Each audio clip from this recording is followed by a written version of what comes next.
جب قیامت کے بارے میں سوال پوچھا کہ قیامت کب آئے گی، تو آپ نے فرمایا قیامت ان 5 چیزوں میں سے ہے لا یعلمہن الا اللہ، جن کا علم اللہ کے سوا کسی کے پاس نہیں ہے۔ پھر آپ نے یہ آیت تلاوت کی ان اللہ عندہ علم الساعۃ وینزل الغیث ویعلم ما فی الارحام،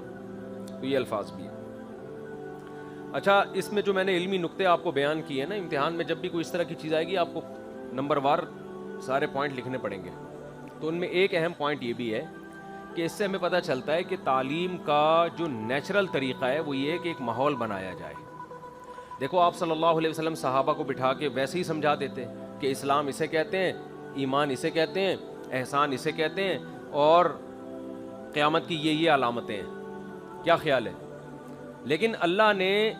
صحابہ کو دین سکھانے کے لیے کیا ہوا، ایک کلاس کا ماحول بنائے، استاد شاگرد کا۔ جبریل آ رہے ہیں اور ایسی کنڈیشن، ایسی حالت میں آ رہے ہیں کہ سب کو تعجب ہو رہا ہے کہ بھائی یہ نہ مسافر ہیں لیکن ہم میں کوئی جانتا بھی نہیں ہے۔ تو اس سے کیا ہوتا ہے، آپ کی جو توجہ ہے وہ اس محفل کی طرف زیادہ جاتی ہے۔ جیسے ابھی کوئی اجنبی آدمی آ جائے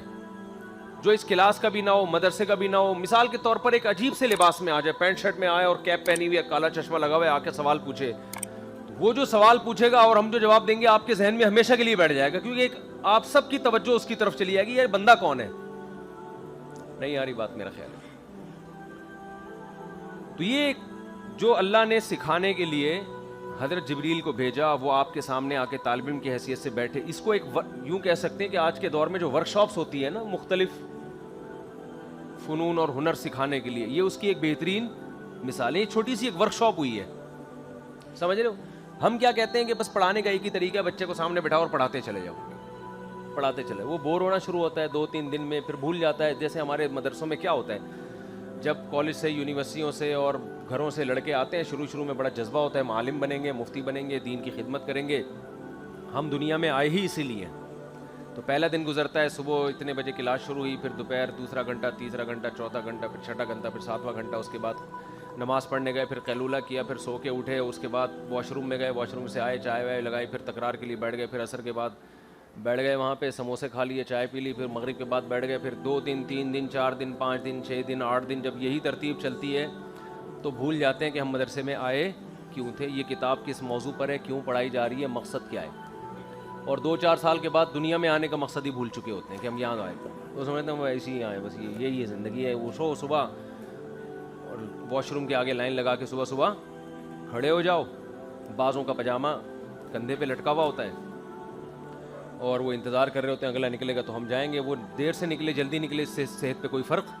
نہیں پڑتا، ایک عادت پڑ چکی ہے، بس وہاں سے جانا ہے، پھر وہاں آنا ہے، پھر یوں ایک روٹین پہ چل رہے ہیں، سمجھتے ہو؟ تو تھوڑا سا ڈیفرنٹ ہونا چاہیے۔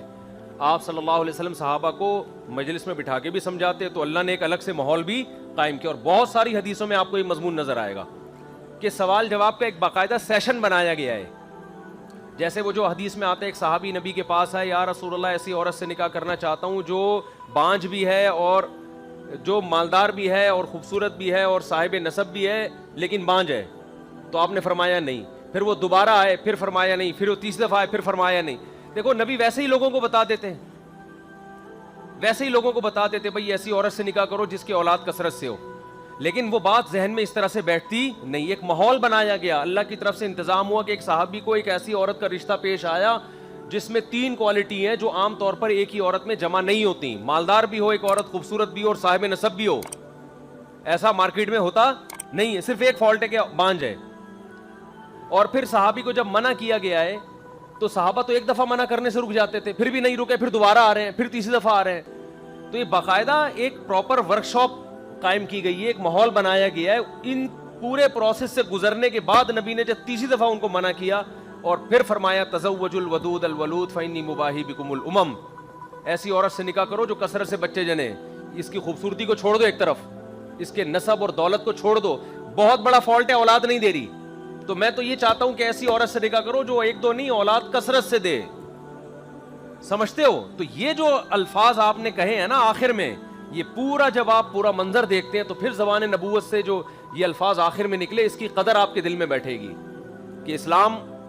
اہل اسلام سے اولاد کی کثرت پر کتنا حریص ہے،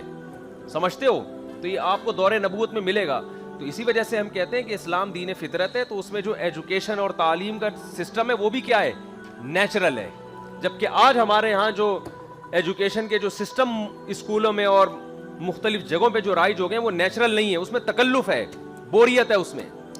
سمجھ میں آ رہی ہے؟ چلو پھر ٹھیک.